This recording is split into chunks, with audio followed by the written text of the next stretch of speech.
Reddit is a great website for meeting like-minded people online, exploring new communities and finding new information. But it has a dark, disturbing and nasty side that gets hidden under the thousands of communities that exist. One of the nasty stories on Reddit was posted on r/confession by a user called apprehensive leg 1782. The post was titled, "I encrusted my bed as a kid to the point that it was brown." The post states, "When I was around 12 or 13, my hormones were in full effect and I was a non-stop masturbator. Every night I would fire up my DSi and surf internet for hours like clockwork until I was finished, in which I would turn it off and go to sleep. Now I obviously did not want to sleep with me all over my hands, so I would go to the corner of my bed, lift the bed cover, and kinda just wipe it off there and fall asleep. I would like to say that I would get up sometimes and rinse my hands off in the bathroom like a normal person. But right hand on the Bible, I cannot remember a single time where I did that. This nightly ritual went on for a few months, and at one point I did notice that the bed started to feel rougher when I would wipe my hand on it. But me being lazy didn't really pick up on what was happening because I would be understandably tired and it would be at night and I really couldn't see. So I was blissfully unaware until one day I was changing my sheets and noticed that it looked brown in that area. I'm not talking like a light hue, I'm talking Scooby-Doo brown. I felt it, and it was a hard rock candy feel, like touching the surface of a Jolly Rancher, and it was weirdly sweet smelling. There was so much that some had hardened in teardrop formation like a water droplet on glass, on top of the base layer of spunk. I immediately knew this was me and tried to scrape it off, and it did somewhat come off in like small flakes, but the mattress itself was stained.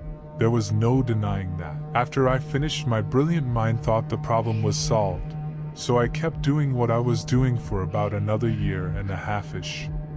I did not clean it again, and pretty much forgot/ignored it until the day came where we moved. My dad wanted to throw the bed out, so we went up and I undressed my bed, and my heart sank when I saw that the brown patch was back with a vengeance. Unfortunately for my dad, that's the side that he decided to carry, and when he saw it he said, "What the fuck is this? Did you spill Coke?" I said yes immediately because wow, what an out. But looking back would not have made any sense unless I spilled multiple Cokes in the same exact spot for years. We lift it, and he grabs it directly on the spunk spot, and I am internally screaming as we bring it all the way down the stairs and out to his car to throw out. It's been over a decade since then, and I still think about this and have never told a soul. This second story is more on the scary side. It's from r/confession. It was posted by user commercial sir8478. It was titled, "I talked with a cannibal for over a year when I was 14 to 15. The post goes like, "Hi, I don't know if I'm allowed to post about it here considering that's it pretty hardcore, and I'm not sure you could consider that a confession, but I kinda need to talk about it. I never told anyone. When I was around 14 I was really into extreme gore and cannibalism. As a concept, I went on some subreddit where it was basically people with cannibalistic cravings talking about it or trying to find a butcher or meat. There was another term for that, but I forgot about it. One time I commented under one of the posts, and some guy reached out to me in my DMs asking, "Are you into cannibalism as well?" Or something like that. I said yes, and we started talking about it more and more, and at some point the guy basically told me he'd like to get eaten by me. Even more so after I told him I have achondroplasia. He'd say things like, "I'd love to have your small hands pulling out my guts or your little teeth sinking inside of me." I know it's dumb, but at the time I was really into that edgy shit and didn't take the situation seriously. As the year went by we kept talking, and he was seriously considering finding a time to come to my country, finding a quiet place where I could kill him, cut off his head, skin him, and start eating him. His words. The worst part is that we had talked about how I could cook him, whether I would eat his penis, and even what dress I could wear while I killed him, and if I should cut myself while doing it or not. He was really serious. Shortly after my 15th birthday, I started to understand that I had a problem, and I went to a therapist, and I started to feel better and to understand that what was happening with this guy was much more serious than I thought. A little later, I was admitted to a psychiatric hospital, and when I came back home, I deleted my Reddit account and stopped talking to him entirely. Now that I'm older, this situation still haunts me, but I don't want to talk about it to my parents or anyone I know really. Thanks for listening to me. That was crazy, but this next post, I really don't know what to say. The post was titled, "I masturbated to gore and people being killed." It was posted 1r/confession. The story is, it may seem obvious, but it has only really struck me how not normal this is. Everyone has fetishes which they would prefer to keep to themselves at all costs, but I'm realizing that this is really different. I never before felt like there was something incredibly wrong in doing this, no guilt. But it was only after reading about the messed up behaviors of certain killers, aside from the killing, that I really feel weirded out by this. A few years ago, I stumbled across a video depicting deaths caught on camera. They were censored, but I felt an elation, I guess, while watching them. There was a particular video, which was linked in the description, that I found attractive. It was on LiveLeak, and I believe the title of the video was Hobo Beatdown. It was a handheld recording of a group of Russians killing this homeless woman in the forest with a shovel. Rather than use the side of the shovel, it seemed like they were using the back of it. The video was low quality, so it was hard to tell. I found myself becoming aroused and getting an erection from this material, and I masturbated many times over a span of a few weeks to it. From there I looked for more videos. I found a video where a man was tied to a bed while another man stabbed him and mutilated him with an ice pick. I think I remember reading about this killer. He's Canadian, I believe. I didn't really like the later parts of the video, but the beginning parts of it, where he is just stabbing, was what I liked. I eventually discovered the website Best Gore, which I used a lot. I masturbated to anything really, from a woman torn in half by train to one being stabbed to death.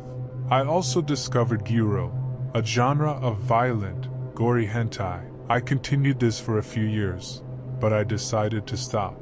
It wasn't because I necessarily felt bad for watching it, but I always feel like the people I know are watching me, even when I'm alone.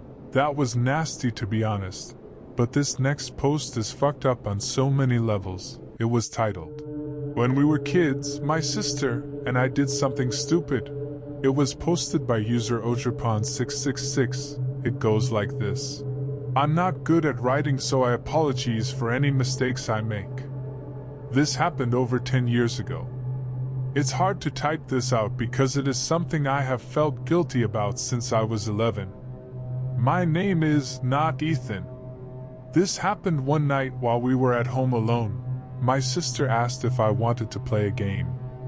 We set up a dance mat, and honestly I don't remember what we were doing. We might have been trying to get a high score or something. Sorry, I'm not sure. The game is only relevant because it got us into the same room together. Our parents were next door talking to our neighbors. They always went over there at night to talk.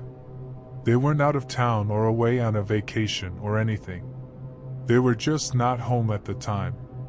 My sister was 13 at the time. She was always really shy, and I swear I never heard her say or do anything odd. She was just normal in every way. I'd say maybe she was a bit more into video games than a lot of girls at the time, but I don't know. Maybe that wasn't as weird as I thought. She had a few friends. They were all pretty much exactly like her. I was very close to my sister. We got along really well. We never had a fight. Never had an argument. We were as close as two, admittingly, overprotected kids could be. Anyway, as we were playing my sister, I'm going to call her Molly to make things easier, that isn't her name, joked about us both going on the mat at the same time to see if we could get a super high score. The plan was Molly would take the up and right directions, and I would take down and left, and, as you can guess, we ended up standing face to face. At this point we were both just laughing and joking about how stupid the idea was. I don't think either of us planned to do anything. Well, things happened. We played on the dance mat for maybe 2 minutes. We were giggling and bumping against each other when we both stopped, and then we kissed. It happened so fast I kinda didn't even process what was happening for maybe 10 seconds. I remember feeling my heart beating fast, and Molly had her eyes closed and was breathing heavy. We then wrapped our arms around each other and went down onto the couch. There was a bit more to it, but I don't know what, if anything, I should go into. When things were done, we put back on our clothes and went to our rooms. We didn't say a word to each other. I went to my bed and rolled into a ball and honestly felt a way I had never felt before. I felt like, is that what love is? Is that what all those people with girlfriends feel? I loved that feeling. I never wanted it to go away, but it did go away. As I lay there and things were becoming clearer, I thought, what the fuck have you done? I was in such a panic. I started to wonder if I had made the first move and forced it on her. I started to worry that, for some fucking reason, my parents had cameras set up and saw us and were now on their way home to kill me. How did we go from playing a video game to doing something so wrong? What was Molly thinking right now? Does she hate me? I was so sorry. I was so ashamed of myself. The next day came and nothing happened. Molly and I just acted the same as usual, but sometimes we would lock eyes for a moment and look away again. Our parents never found out. No one ever found out. We never talked about it, and over time we moved on from it. We became normal around each other again. I don't know if we ever will talk about it. Is it even worth talking about it now? I know how people will react to this. I know I will be downvoted to hell and be called all kinds of names. Honestly, I feel like that is less than I deserve. Saying, "We were just kids," feels like a lame excuse. We should have known better. That is fucked up. But this next post stays on the same topic but a lot more extreme. It was posted by user Brother Throwaway. It was titled, "My brother raped me from ages 7 to 13. I eventually liked it." The post goes like this. "My parents had us 8 years apart almost exactly. He is my only sibling and acted like I didn't exist. Never talked to me, never played with me. When I was 7, he started coming into my room at night and fondled me. He eventually made me give him oral and then eventually vaginally penetrated me. It was agony at first. I bled, but he just pumped away. I didn't tell my parents. I don't know why. Embarrassment. Or maybe I liked the attention from my brother. This is why I'm confessing. I eventually began to enjoy it. Not at first. It stopped being painful after the 3rd or 4th time. He came into my room a lot. 3 times a week or more maybe. It makes me sick to think about it. My brother using his little sister for sex. He made me try all these weird positions he learned from porn. He liked finishing inside me. He went away for college and came back for spring break when I was 12, I guess. I locked my door, but he got in anyway. He didn't do his usual spit on his hand and lube up and go. He went down on me this time. I had never had an orgasm before. After I came, he entered me. I guess he liked the way it felt when I was pleasured down there. Because he came into my room every night he was home and did the same thing. I was sad when he went back to school. He didn't come back over the summer break but did for Christmas. We resumed like rabbits. He got a girlfriend and switched schools. I didn't see him again until I was much older. It makes me sick to think about it. We've never spoken about it. We don't really speak at all. I think he thinks I'll tell. This next post is on a whole other level of fucked up. It was posted by a deleted user. It was titled, "I want to thank my rapist for raping me." The post goes like this. Before I was raped, I claimed to be anti-feminist and was studying for a degree that would offer me financial stability in a parent-approved field, but wasn't something that I was particularly passionate about. I was dating my dad's business partner's son because it seemed like the right thing to do, even though he treated me terribly. I was petty and mean and judgmental. I wasn't a good person. I'm not proud of who I was back then. Then I was raped. I couldn't handle being on campus anymore, so I took a semester off of school and moved back to my hometown, just as the first slut walk was starting up. I got involved in that. I got angry. I started figuring out feminism. I marched in Slut Walk and met some incredible women who changed my life. My boyfriend was disgusted by what I had gone through and refused to sleep with me. He cheated on me with a high school student. I left him. I started learning more about women's rights. I got more volunteer hours over 4 months than I got over all 4 years in high school, because I wanted to keep busy. I wanted to keep my mind off of what happened. I remembered how passionate I used to be about environmental issues. I got passionate about environmental issues again. I went back to school. Changed my major to environmental studies. Added a minor in women's studies. Started dating someone who doesn't judge me for what I went through. Who isn't repulsed by the fact that I was raped, and that he isn't repulsed by me as a result of it. He calls me fierce and independent, something I definitely wasn't before all this came along. I'm happier now than I ever have been before in my life, even though my major probably won't get me a lot of money or my parents' approval, even though I'm dating an underemployed would-be comedian, not the son of my dad's business partner. Even though I was raped. My life is good because I was raped. Because being raped forced me to open up my eyes and refocus my life. I don't judge others anymore, not under any circumstances. I like who I am, and I'm proud of who I am. I wish I was brave enough or strong enough to admit that to people outside of the internet. Admitting that I'm a good person solely because of a terrible trauma doesn't make me feel like a good person. That is just sad. But this next post is fucked up in its own way. It was posted by Castrio Eminem. It was titled, "I kicked my son out of my house and 2 days later he committed suicide." The post states, "I was a single dad.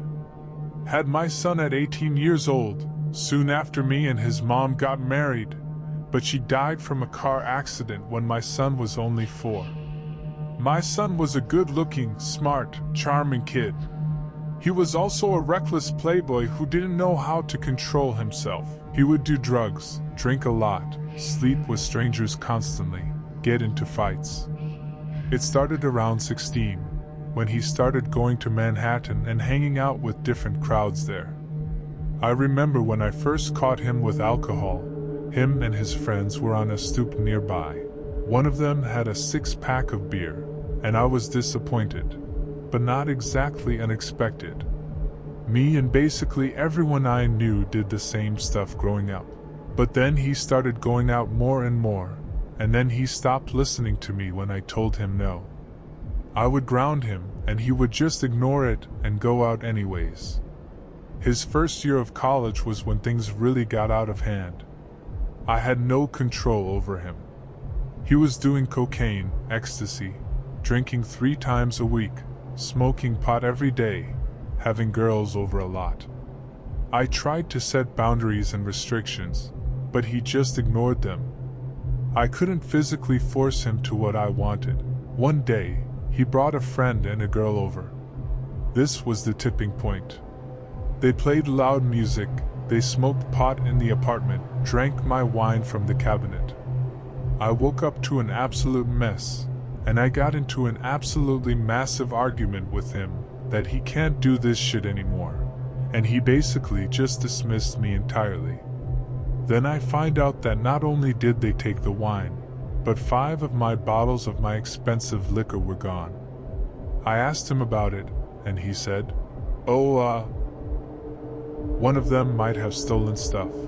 I didn't kick him out then. I was furious, enraged at how dismissive he was of me.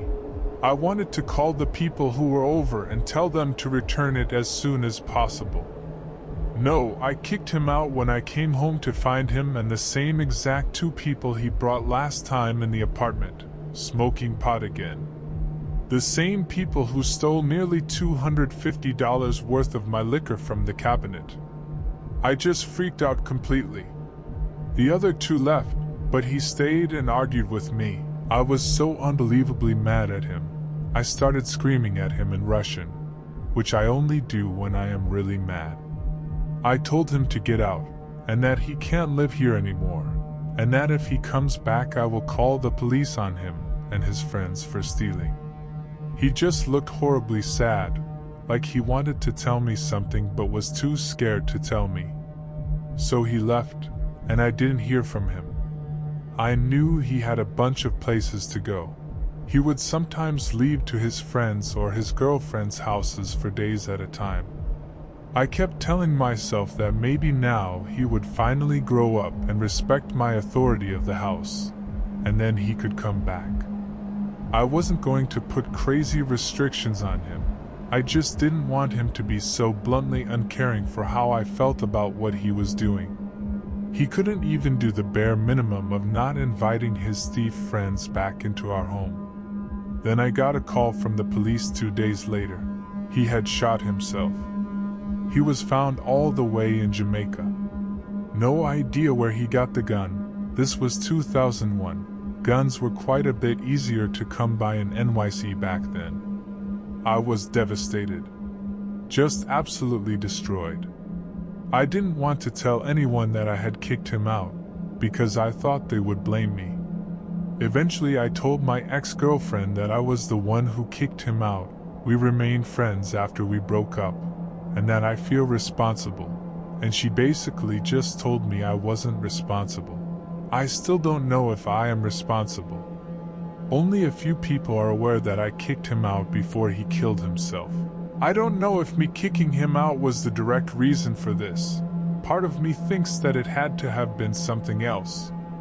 I keep thinking back to how when I was yelling at him, he looked like he had something he wanted to tell me, but then he never told me because I looked so mad at him. I wonder if what he was going to tell me was the reason. But at the same time, what are the chances that he just so happened to do it 2 days after I kicked him out of the house? Would he have done it if I didn't kick him out? Anyways, after his death I remarried and had 4 children with my current wife. We're very much in love, and so far, none of my kids have turned out to be the same way he was. The worst issues with them is they spend too much time indoors on their technology. I still think about him constantly. He had so many problems, but he did well in school and was charming and funny and smart. He knew all these successful, even mildly famous people. I think he would have gone far in life if it wasn't cut short. That was heavy. All of these stories really show a messed up side of humanity. That's all I have for today. If you liked the video, make sure to like and subscribe for more videos. And have a scary night.